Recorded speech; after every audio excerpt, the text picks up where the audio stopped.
The process by which the Buddha became enlightened was indeed a process. For 6 years, he wandered around thinking that if he punished his body, he would attain enlightenment.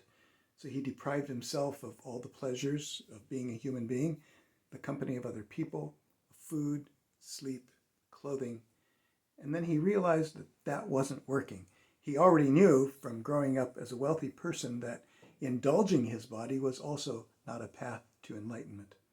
So he devised a third way. He called it the middle way, a way of training the mind to realize the true causes of suffering and a way beyond suffering. And so he entered into a deep period of meditation.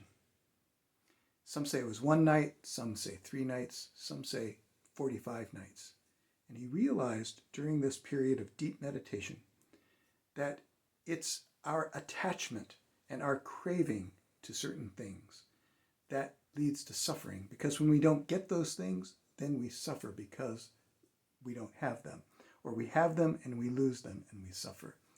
The Buddha said if we can train our mind to be aware of our attachments and let go of our attachments, we will free ourselves from suffering. He was on the verge of a monumental spiritual breakthrough. The story says that the demon Mara, the forces of evil, approached the Buddha while he was in the state of deep meditation, tempting him one more time with all the pleasures of the world. But the Buddha resisted those temptations and again made this breakthrough about the true causes of suffering and a way beyond suffering. He put his finger upon the earth, and the earth itself realized the great thing that was happening for the first time in humanity.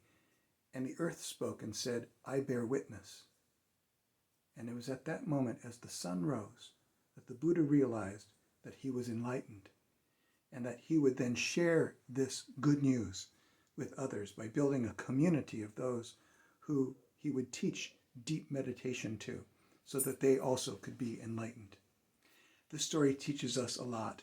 One is that spiritual progress is always a process. And secondly, our spiritual founders have so much to teach us even today as we remember their original spiritual experience that led to the movements that go by their name today. I'm Jeffrey. I'm a spiritual companion at interiorspaciousness.com.